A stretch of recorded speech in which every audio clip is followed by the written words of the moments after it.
Good morning, everybody. It's Hammer. Today is Tuesday, September 30th, 2025. I'm here hatless again. Forgot my damn hat this morning. I got to bring a few hats up here so that I don't do that. Y'all are going to forget I even wear hats. But anyway, it is Tuesday, September 30th, 2025. I, of course, am Hammer, the founder of Originator Success, Grab and Go Social, and Rate Sensei, among other things. So if you're here this morning, say good morning. Remember, you can join me live each and every weekday morning, 9:30 a.m. Eastern Time. If you're watching the replay, don't forget, give me a hashtag replay. Also, my man Ron Siegel says today is National Hot Mulled Cider Day, which I like hot mulled cider. Let me know in the comments if you are a pumpkin spice or a hot cider kind of person. What's in your wallet? Are we going pumpkin spice or hot cider? Let me go ahead and put that in the question of the day comments here. Pumpkin spice or hot cider? I'm going with hot cider. Let me know in the comments what you guys think about all of that. The important stuff, right? Only the most important topics. Also, what do you think about Bad Bunny being announced for the Super Bowl show? I noticed that something as simple as who's going to perform in the middle of the Super Bowl, also something that manages to get political. Life is crazy. I do not know any of Bad Bunny's songs, but I understand why Jay-Z is putting them on. He's a huge, I think, with the top streaming artist right now. And, hey, it's the Super Bowl halftime show. I think I can always change the channel. It's a beautiful thing. Crazy. Anyway, let me know what y'all think. Pumpkin spice or hot cider. Also, let's say hi to all the live folks here this morning. If you would like a reminder that I'm going live, you want something to your cell phone, just a quick text message so that you don't miss the show. You can sign up at hmmr.io/reminder. Use this cool QR code. If you want, you can take a screenshot, go to your photos. That QR code will still work. You can go ahead and use that as well. Also, for those of you that sign up for the Lock Advice, it's if you're not signed up to get my emails, it's ratelockadvice.com.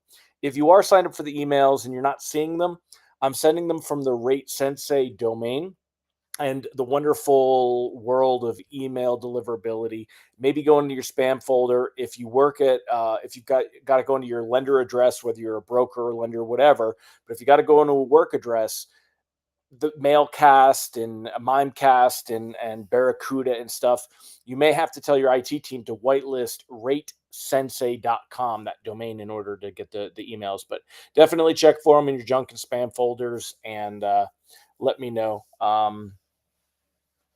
But, we'll go from there. So anyway, y'all put your comments on there and we'll be chatting about all that good stuff. But let's go ahead and talk about what's going on with rates and pricing and everything this morning. We've got the government shutdown looming. Of course, that's going to be a big deal. So let's go take a look at where we're at this morning. So right now, mortgage bonds, and again, I'm following the 5.5 coupon.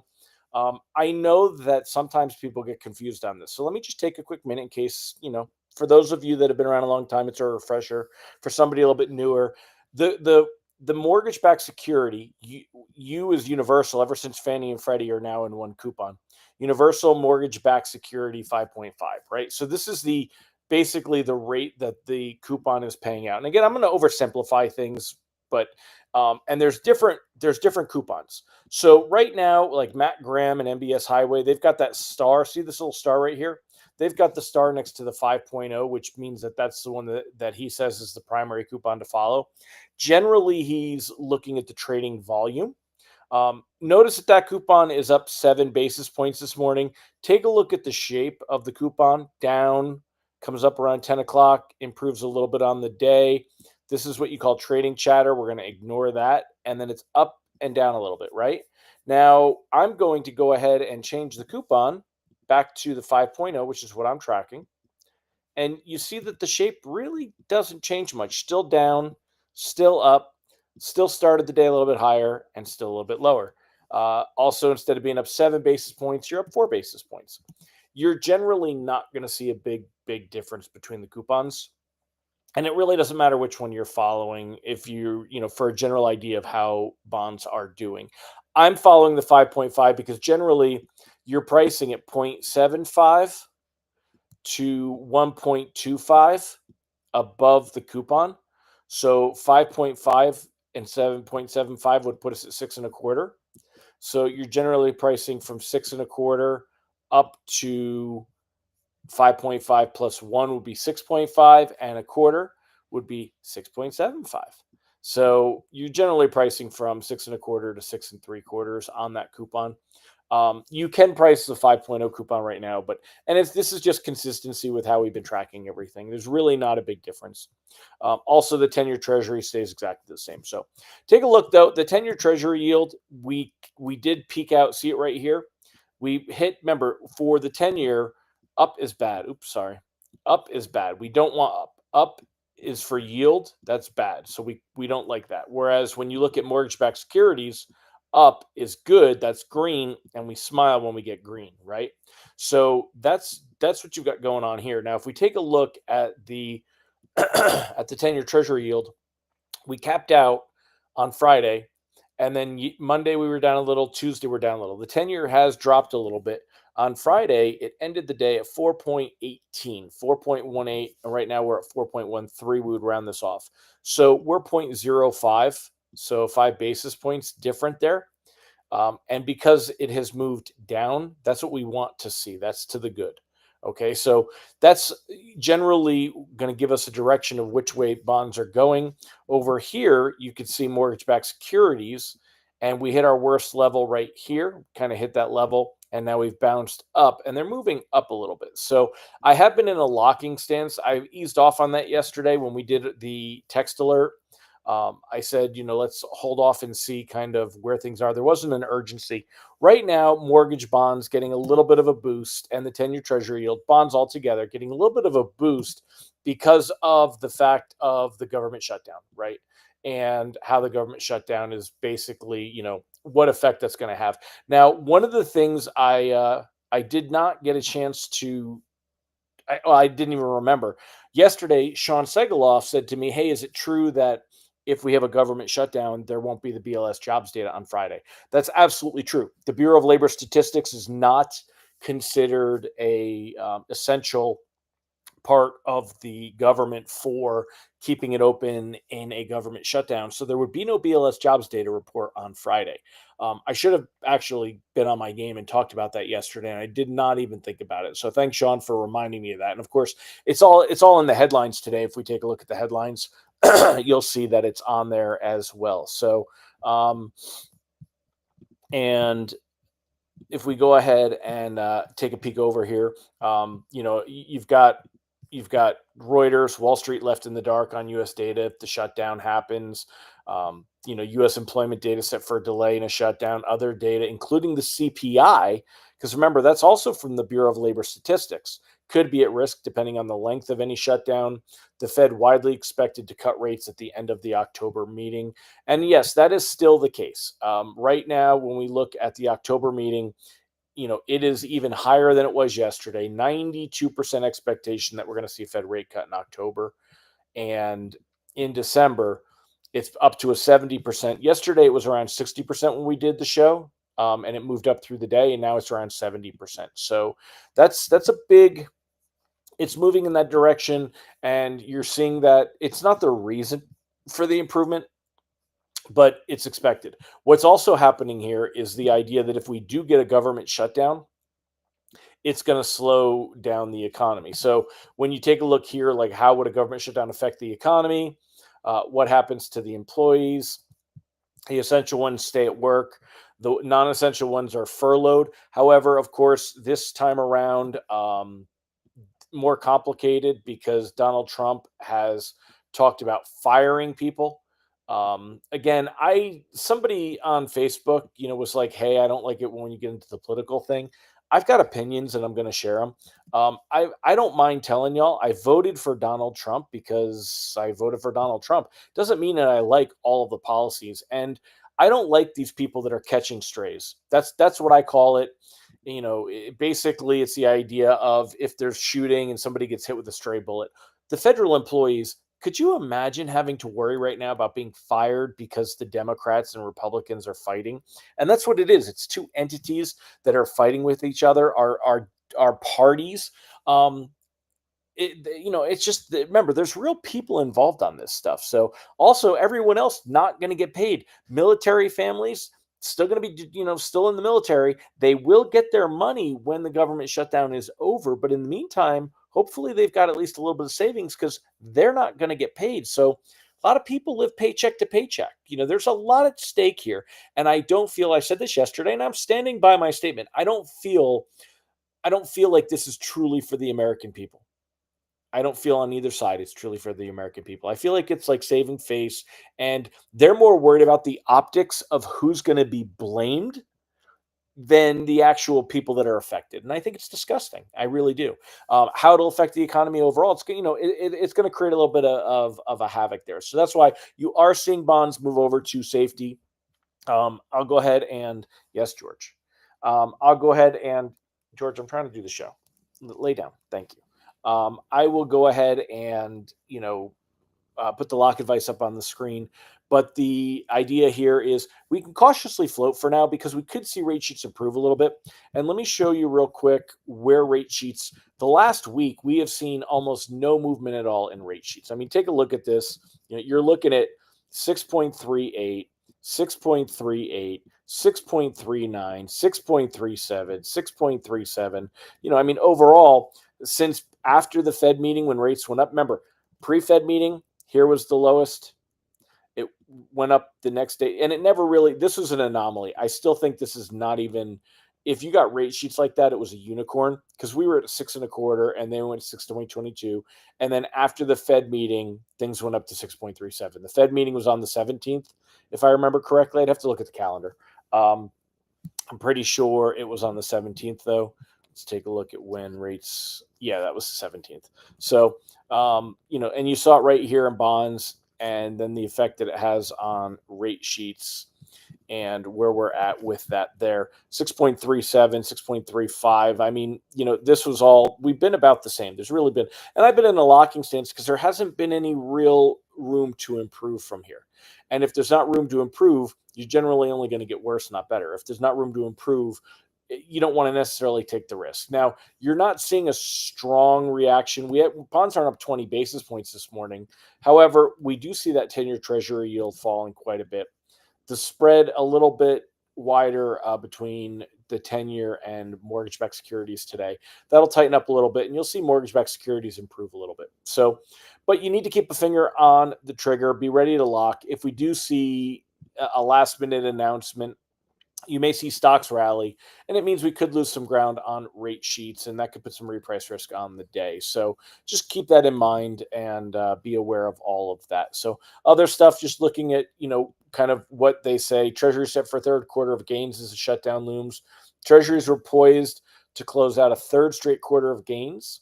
The market has rallied broadly this year on expectations of interest rate cuts by the Fed, and a shutdown would disrupt U.S. government operations, delay the release of key economic data, potentially drag down economic growth, depending on how long it lasts. Now, remember, it could get complicated. The Treasury Department would get involved with this to see how long they could keep funding the government.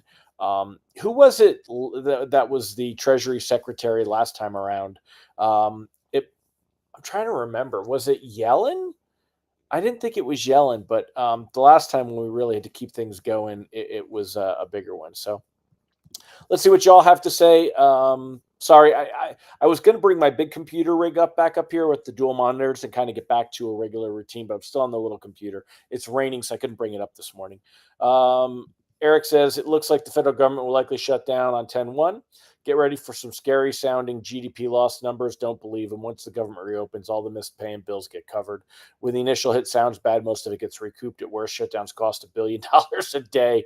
Even a 35-day one, the longest one ever, will dent GDP by just 0.12. Yeah, so we'll definitely see about some talk on that. What's the longest shutdown in history? Eric says it was the 35-day one. That was under Trump last time, but that was a partial shutdown. There were sections of the government that remained open. It wasn't a complete shutdown. We could chat GPT or Google to find out what the longest shutdown was in history. And again, I don't want to go too deep into the shutdown here. I don't want to put you guys on the spot basically debating the merits of what the Democrats are trying to achieve and if it's important and where you stand on Medicaid and cuts and the Affordable Care Act and stuff.